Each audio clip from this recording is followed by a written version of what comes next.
സ്വർണം കട്ടത് ആരപ്പാ, സഖാക്കളുണ്ടേ അയ്യപ്പാ.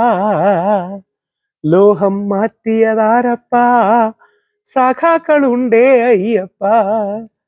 പോറ്റിയേ കേറ്റിയേ സ്വർണം ചെമ്പായി മാറ്റിയേ, സ്വർണപ്പാളികൾ മാറ്റിയേ, ശാസ്താവിൻ ധനമൂറ്റിയേ. രാഹുൽ ഗാന്ധി പോറ്റിയെ കേറ്റിയെ സ്വർണം കട്ടതാരപ്പ എന്ന പാട്ട് പാടി.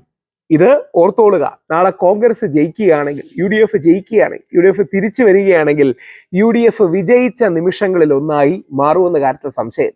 അതായത് ശബരിമല സ്വർണ്ണക്കൊള്ള നടന്നു, CPM-നോട് ബന്ധപ്പെട്ടവരാണ് ആ സ്വർണ്ണക്കൊള്ളയ്ക്ക് ഉള്ളിലായത്. അതിൽ നിന്ന് ശ്രദ്ധ തിരിക്കാനായി കള്ളക്കേസ് എടുത്ത് തന്ത്രിയെ 41 ദിവസം ജയിലിലിട്ടു. ഇതുമായി ബന്ധമില്ലാത്തവർക്കെതിരെ കേസ്, UDF-നെതിരെ കേസ്, അജയ് തറയിൽ സാറിനെതിരെ കേസ്, മരിച്ചുപോയ പ്രയാർ ഗോപാലകൃഷ്ണൻ സാറിനെതിരെ വരെ കള്ള ആരോപണങ്ങൾ ഉന്നയിച്ച് ശ്രദ്ധ തെറ്റിക്കാൻ ശ്രമിച്ചു. അവസാനം എല്ലാം തിരിച്ചടിച്ചു എന്ന കാര്യത്തിൽ സംശയമില്ല. പക്ഷേ ആ പാട്ട് കോൺഗ്രസ്സുകാർ പലപ്പോഴും പാടാതിരിക്കുകയായിരുന്നു. ശ്രീ രാഹുൽ ഗാന്ധി ആ പാട്ട് ശക്തമായി ഉന്നയിച്ച് യഥാർത്ഥത്തിൽ കോൺഗ്രസ് ക്യാമ്പയിന്റെ ടെമ്പോ മാറ്റി എന്ന് വേണമെങ്കിൽ പറയാം. നമുക്ക് എന്തായാലും വാർത്തയൊന്ന് കേൾക്കാം. സ്വർണം കെട്ടതാരപ്പ പാടി രാഹുൽ ഗാന്ധി അടൂരിലെ പരിപാടിക്ക് ശേഷമാണ് രാഹുൽ പത്തനംതിട്ടയിലേക്ക് എത്തിയത്. സ്വർണം കട്ടു അരപ്പ. ആ കരഘോഷത്തിൽ കോൺഗ്രസിന്റെ സ്പിരിറ്റ് ഉണ്ട്. കോൺഗ്രസ്സുകാർ പലപ്പോഴും ഈ സെൻട്രിസ്റ്റുകളായതുകൊണ്ട്, അതായത് CPM ആണ് ഇടതോട്ട് നിൽക്കുന്നത്, BJP ആണ് വലതോട്ട് നിൽക്കുന്നത്. അപ്പോൾ കോൺഗ്രസ് ഈ നടുക്ക് നിൽക്കുന്നതുകൊണ്ട് ആരെയും പിണക്കാറില്ല. അതുകൊണ്ട് അഗ്രസീവായി പലപ്പോഴും കാര്യങ്ങൾ പറയാറില്ല. എന്നാൽ രാഹുൽ ഗാന്ധി കഴിഞ്ഞ കുറച്ചു കാലമായി വളരെ അഗ്രസീവും അസേർട്ടീവുമായി ആഞ്ഞടിക്കുന്നുണ്ട് എന്നുള്ളതാണ്. അപ്പൊ രാഹുൽ ഗാന്ധിയുടെ ആ ടെമ്പോ കാര്യം പല മുതിർന്ന നേതാക്കളും ആ അഗ്രസീവായി പോകാറില്ല. അതൊരർത്ഥത്തിൽ കോൺഗ്രസിന്റെ നന്മയും കൂടെയാണ് കേട്ടോ, ഇല്ലെന്ന് പറഞ്ഞുകൂടാ. കോൺഗ്രസിൽ ഇങ്ങനെ ഒരു ബിഗ് ടെൻഡ് അപ്രോച്ച് ആണ്. കുറച്ച് അസേർട്ടീവ് ആയവരുണ്ട്, സോഫ്റ്റ് ആയവരുണ്ട്, എല്ലാ നേച്ചറും ഉള്ളവരുണ്ട്.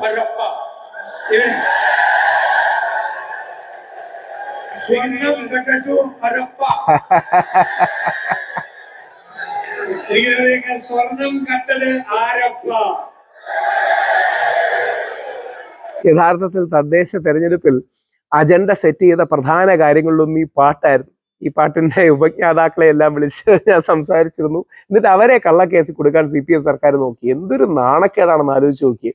വിദേശത്ത് നിൽക്കുന്ന അവർക്കെതിരെ നോട്ടീസ് അയച്ചു, മെറ്റേ കൊണ്ട് അയച്ചു. എന്നിട്ട് അവസാനം CPM പ്രവർത്തകരും ഇടതുപക്ഷ ചിന്തകരും, അതൊക്കെയാണ് ഈ ഇടതുപക്ഷക്കാരുടെ ചില നന്മകൾ, അവർ തന്നെ ഇതിനെതിരെ വന്നു. അത് ചെയ്യരുത്, ഒരു പാരഡിക്കെതിരെ വേറൊരു പാരഡി എഴുതിയാൽ മതി, അല്ലാതെ ആരെങ്കിലും കൊടുക്കാൻ നോക്കണ്ട. ഈ CPM-കാർക്ക് പലപ്പോഴും പറ്റുന്നത്, അവർക്ക് ഈ കള്ളം പറയാൻ ഒരു മടിയില്ല. പാർട്ടി തീരുമാനിച്ച് അവരെന്ത് കള്ളവും പറയും. അവർ വിശ്വസിക്കുന്നത് പാർട്ടിയാണ് ലോകത്ത് സത്യത്തിന്റെയും നീതിയുടെയും ജഡ്ജി എന്നാണ്. അങ്ങനെയല്ല. സത്യം എന്ന് പറയുന്ന ഒരു കാര്യമുണ്ട്, നീതി എന്ന് പറഞ്ഞൊരു കാര്യമുണ്ട്. കള്ളക്കേസി ആരെയും കൊടുക്കാൻ മടിയില്ല. ഇപ്പൊ ഇലക്ഷന് 16 ദിവസം നമ്മുടെ തദ്ദേശ ഭരണ വകുപ്പുകളുടെ ഇലക്ഷന്റെ കാലത്ത് എന്നെ ജയിലിലിട്ടു. ഒരു കാര്യമില്ല. CPM-ന്റെ താല്പര്യമാണ്, രാഷ്ട്രീയ താല്പര്യമാണ്. കാര്യം ഞാൻ ഉണ്ടെങ്കിൽ രാഹുൽ മാങ്കൂട്ടത്തിലെ വിഷയം അതിശക്തമായി പ്രതിരോധിക്കും, അതോടൊപ്പം ശബരിമല വിഷയം പ്രേസ് ചെയ്യും, രണ്ടും കൂടെ കയറ്റി എന്നെ അങ്ങ് അറസ്റ്റ് ചെയ്തു. ഇതിന്റെ പ്രശ്നം CPM-കാർക്ക് അങ്ങനെ കള്ളം പറയാൻ യാതൊരു മടിയില്ല എന്നുള്ളതാണ്. CPM-കാർക്ക് CPM-കാരുടെ ഗുണമുണ്ടില്ലെന്നൊന്നും പറയുന്നില്ല. പക്ഷെ ഈ സത്യം എന്നൊരു കാര്യത്തെ അവർ വിശ്വസിക്കുന്നില്ല. അതൊരു വലിയ പ്രശ്നമാണ്. ഈ കള്ളം പറയാൻ യാതൊരു മടിയില്ലാത്തത് വലിയൊരു പ്രശ്നമാണ്. അപ്പോൾ എന്തായാലും രാഹുൽ ഗാന്ധി, നമുക്ക് സത്യം വേണം. CPM-നാണെങ്കിലും BJP-ക്കാണെങ്കിലും ഇതുപോലെ BJP-കാർക്ക് അല്ലെങ്കിൽ BJP-യിലെ ചില ആൾക്കാർക്ക് മുസ്ലിങ്ങൾക്കെതിരെ കള്ളം പറയാൻ ഒരു മടിയില്ല. അങ്ങനെയാണ് ഈ ലാൻ ജിഹാദും, ലവ് ജിഹാദും, തുമ്മൽ ജിഹാദും ഒക്കെ വരുന്നത്.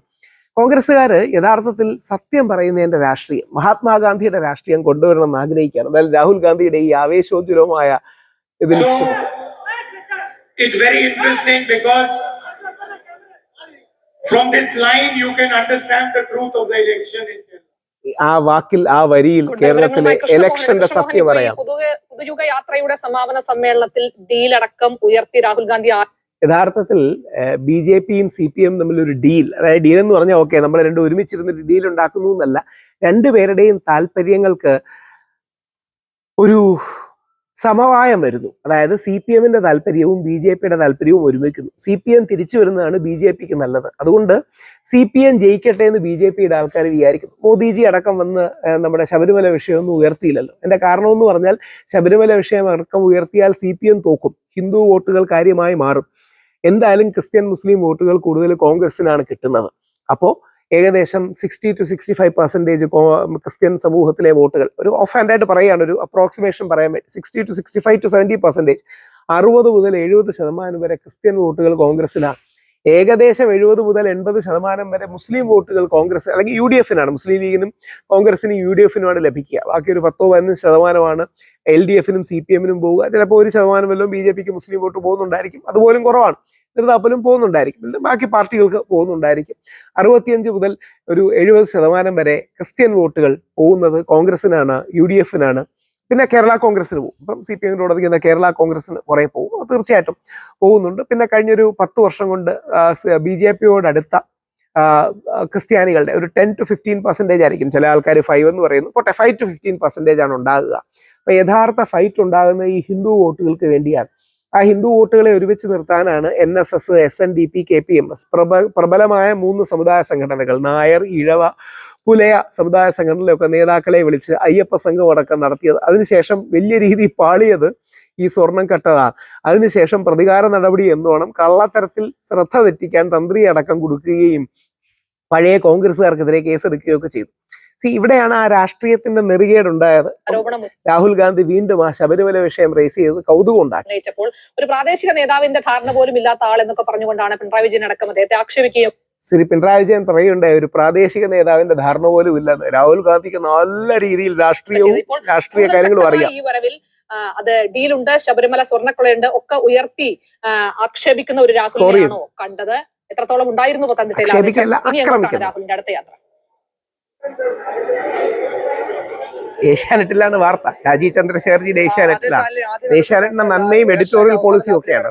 രാഹുൽ ഗാന്ധി കൃത്യമായ രാഷ്ട്രീയം പറഞ്ഞുകൊണ്ട് തന്നെയാണ് ഈ പൊതുയോഗങ്ങൾ പങ്കെടുത്തത്. ഇന്നിപ്പോൾ പത്തനംതിട്ട ജില്ലയിൽ 2 പൊതുയോഗങ്ങൾ, ഒന്ന് അടൂരിലും ഇപ്പോൾ നൽകുന്ന പത്തനംതിട്ടയിലുമായിരുന്നു 2 പൊതുയോഗങ്ങൾ നടന്നത്. 5 മണ്ഡലങ്ങളിലെ സ്ഥാനാർത്ഥികൾക്കും പ്രവർത്തകർക്കുമായിട്ടാണ് ഈ പൊതുയോഗം സംഘടിപ്പിച്ചത്. ഇവിടെ ഇപ്പൊ ശാലിനി പറഞ്ഞതുപോലെ തന്നെ ആദ്യഘട്ടത്തിൽ രാഹുൽ ഗാന്ധിയെ മുഖ്യമന്ത്രി അടക്കം പരിഹസിക്കുമ്പോൾ, 2ാം ലാപ്പിൽ നമ്മൾ കാണുന്നത് രാഹുൽ ശബരിമല അടക്കം ഉയർത്തിക്കൊണ്ട് CPM BJP ഡീൽ അടക്കം ചേർത്ത് വെച്ചുകൊണ്ട് രാഷ്ട്രീയമായി തന്നെ ആരോപണം സർക്കാരിനും CPM നേരെ കടുപ്പിക്കുകയാണ്. മാത്രമല്ല, കേരളത്തിൽ വരുമ്പോൾ നരേന്ദ്രമോദി ശബരിമലയെ കുറിച്ച് മിണ്ടുന്നില്ലെന്ന പരിഹാസവും അദ്ദേഹം ആവർത്തിച്ച് പറഞ്ഞു. പത്തനംതിട്ടയിൽ ഇപ്പോൾ നമ്മൾ കേട്ടതാണ് സ്വർണം കട്ടവർ ആരപ്പ എന്ന വാരടി പാട്ടടക്കം പാടിക്കൊണ്ടാണ് പ്രവർത്തകരെ ആവേശത്തിലായിക്കൊണ്ട്. അതായത് മോദിജി കേരളത്തിൽ വന്നിട്ട് ശബരിമല എന്ന് മിണ്ടുന്നില്ല. അതൊരു വലിയ പോയിന്റാണ്. മോദിജി മിണ്ടുന്നില്ല. പകരം കാര്യം മോദിജി മിണ്ടാത്ത എന്താ അറിയോ? ശബരിമല വിഷയം ഇല്ലാഞ്ഞിട്ടല്ല, പകരം മോദിജിക്ക് അറിയാം ശബരിമല വിഷയം കൂടുതലായി ഉയർന്നു വന്നാൽ CPM-ന്റെ ഹിന്ദു വോട്ടുകൾ കോൺഗ്രസിലേക്ക് പോകും. കോൺഗ്രസിലേക്ക് അങ്ങനെ ഹിന്ദു ക്രിസ്ത്യൻ വോട്ടുകൾ തിരിച്ചു പോയാൽ BJP-യിലേക്ക് വരാൻ ബുദ്ധിമുട്ടാണ്. അത് അറിഞ്ഞുകൊണ്ട് ശ്രീ പിണറായി വിജയനെ തോൽപ്പിക്കേണ്ട, വീണ്ടും പിണറായി വിജയൻ വന്നാൽ മതി എന്നുള്ള CJP-യുടെ അണ്ടർസ്റ്റാൻഡിങ് കാരണമാണ് അങ്ങനെ ചെയ്യുന്നത്. CPM ജനതാ പാർട്ടി അല്ലെങ്കിൽ കമ്മ്യൂണിസ്റ്റ് ജനതാ പാർട്ടിയുടെ അണ്ടർസ്റ്റാൻഡിങ് ആണ്. ഇവിടെയാണ് CPM-ന് ഒരു കേഡർ സ്വഭാവമുണ്ട്, BJP-ക്ക് ഒരു കേഡർ സ്വഭാവവും സംഘപരിവാർ സ്വയം സേവകരുടെ ഉണ്ട്. യഥാർത്ഥത്തിൽ കോൺഗ്രസിന് അങ്ങനെ ഒരു കേഡർ സ്വഭാവം ഇല്ല. കോൺഗ്രസ് ജയിക്കേണ്ടത് ജനങ്ങളുടെ ആവശ്യമാണ്. കോൺഗ്രസ് നേതാക്കളെ പലപ്പോഴും വിമർശിച്ച് ഞാൻ പറയാറുണ്ട്. കോൺഗ്രസ് നേതാക്കളുടെ പലപ്പോഴത്തെയും ഭാവം നിങ്ങൾ ഞങ്ങളെ ജയിപ്പിക്കണോ, നിങ്ങളുടെ ഉത്തരവാദിത്തമാണ് എന്നുള്ളതാണ്. അപ്പൊ യഥാർത്ഥത്തിൽ ഇത് ഇദ്ദേഹം പറയുന്നുണ്ട്, നമ്മുടെ ലാലേട്ടൻ മോഹൻലാൽ എമ്പുരാനിൽ പറയുന്നുണ്ട്. ഈ കോൺഗ്രസിന്റെ രാഷ്ട്രീയത്തെക്കുറിച്ചാണ് അദ്ദേഹം അതിൽ പറയുന്നത്. അപ്പോൾ യഥാർത്ഥത്തിൽ നരേന്ദ്രമോദിജി ശബരിമലയെ കുറിച്ച് മിണ്ടുന്നില്ല എന്ന പോയിന്റാണ്. സ്വർണം കട്ട ധാരപ്പ എന്ന് റേസ് ചെയ്തത് രാഹുൽ ഗാന്ധിയാണ്. അപ്പോൾ രാഹുൽ ഗാന്ധിയുടെ പാട്ട് എത്രമാത്രം ഇമ്പാക്ട് ഉണ്ടാക്കും? നിങ്ങൾ നിങ്ങളുടെ കമന്റ് ചെയ്യുക, നമുക്ക് നോക്കാം. മോദിജി ശബരിമലയെ കുറിച്ച് മിണ്ടാതെ രാഹുൽ ഗാന്ധി മിണ്ടുമ്പോൾ അതിന്റെ ഇമ്പാക്റ്റും രാഷ്ട്രീയവും എന്താണ്? നമുക്ക് വരും ദിവസങ്ങൾ അതറിയാം.